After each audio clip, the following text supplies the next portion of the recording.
The quarterback carousel continues to spin, and Foles' magic is on the move again. According to our Adam Schefter, the Jaguars have agreed to trade the Super Bowl MVP to the Bears just 1 year after giving Foles the most guaranteed money in franchise history. The Bears are giving up their compensatory 4th-round pick in return for Foles. It was just 2 years ago that he was Super Bowl MVP in Philly. Then the Eagles chose to move forward with Carson Wentz and let Foles walk. Louis Riddick back here with us.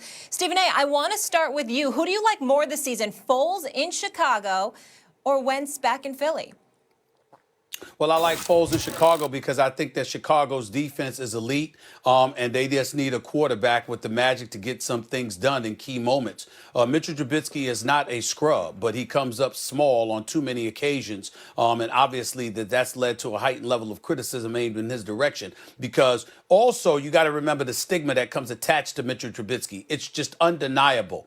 The Chicago Bears not only passed up on Deshaun Watson and Patrick Mahomes, not in that order, Mahomes first and then Patrick Mahomes, in order to get Mitchell Trubisky, they actually moved up in the draft to do it. And so when you look at it from that perspective, anytime somebody, knowing football the way Chi-Town does with that rabid fan base, to know that Patrick Mahomes or Deshaun Watson could have been your quarterback, every time you look at Mitchell Trubisky, you're measuring him against them. Whether directly or indirectly, subliminally or directly, it does not matter. That's what you're doing. And so the arrival of Nick Foles changes that to some degree. He's his own man, per se, having led the Philadelphia Eagles to a Super Bowl championship, beating Tom Brady in the Super Bowl in the process. Then the following year, when Carson Wentz goes down again after going 5 and 6 and 11 games, Nick Foles resurrects their season, guides them to the playoffs, and a playoff victory over the Chicago Bears. You got to look at those 2 years. Nick Foles is somebody they remember all too well. They know he's proven he can get it done, and he doesn't have the veneer of Patrick Mahomes and Deshaun Watson hovering over him. I think that's a plus. I think that puts Chicago in a better position than it puts Philadelphia right now, and that's why I would say Nick Foles to Chicago is the better thing to look forward to. Ready for this, Stephen A.? Carson Wentz with the Eagles. Yes, sir. Let me tell you something. I know I'm known as the anti-Wentz guy or the anti-Brady guy. I ain't anti-Brady. It's not that I'm pro-Father Time. I just acknowledge that brother's undefeated, Father Time. Never lost. Bernard Hopkins almost fought him to a draw, but even B-Hop eventually lost to Father Time. So that's what the Brady stuff is about. The Wentz stuff, the reason I'm perceived that way is because I have high expectations for Wentz. And I see the way unconsciously people lower it for Wentz.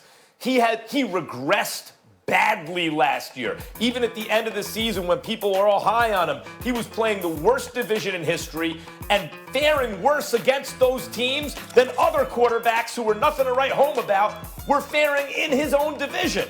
So he would follow up impossibly great throws that only maybe Mahomes or one or two other guys can make. Rodgers with bad football decisions, bad execution, etc. It was happening a lot. So that's why I was down on Wentz.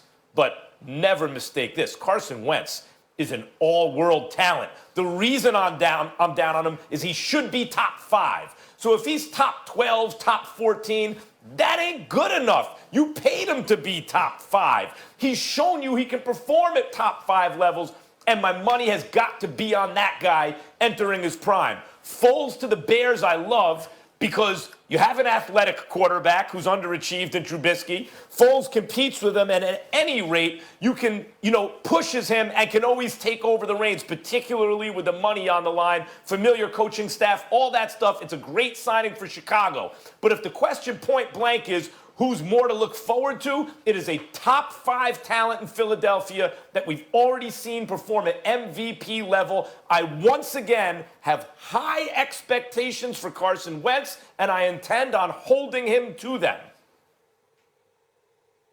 Yeah, who am I looking forward to? Who do I think, would you look forward to seeing play this year more so?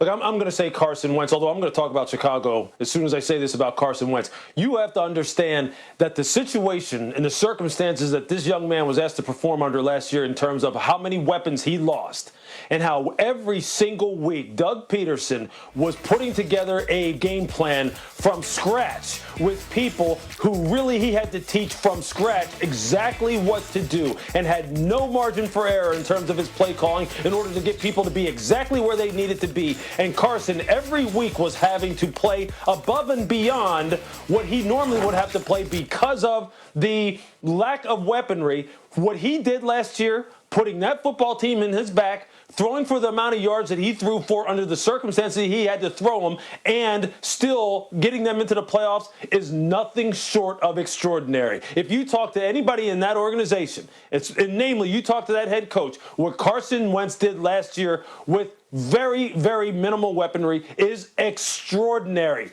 Flat out extraordinary. They won't let that happen again as a front office. They can't let that happen again. And here in the second wave of free agency and then on to the draft, I promise you, they better look, they got Darius Slay today, and they needed to do that as far as shoring up their secondary, particularly on the corner. But they better get Carson Wentz some weaponry. They can't have a repeat of last year. You cannot waste this kid. He is special. Now, that being said, let's go to Chicago. You guys know how I feel about Chicago. You know how I feel about Matt Nagy. Everybody knows how I have felt about Mitch Trubisky. And right now, people are waiting to pounce and go, what happened to your boy Maserati Mitch? How come you didn't take? Okay, you know what? Last year in the middle of the season, I acknowledged. I said, look, something's not clicking with this young man. Something is not clicking. Matt Nagy can see that something's not clicking. The only thing that he has left right now, considering the expectations that they have in Chicago for 2020, is to do this. Bring in somebody who can push him in a way that a coaching staff can't push him, meaning this. Now you got somebody who may take your job. Now you got somebody who knows this offense maybe better than you. Now you have somebody who has played under the most pressure-packed of circumstances better than you've ever played. So you better show us whether if you're going to stick your chest out and take control of this team, or are you going to shrink in the corner and we're going to wind up moving you on down the road, and is St. Nick going to be a hero for not one franchise but two franchises? Because I'll tell you this also about Nick Foles. Don't let that mild-mannered, very team-oriented demeanor fool you. There's a reason why this young man restructured his contract so he could opt out of this deal within the next 2 years if he hits certain performance metrics. You know why he did that?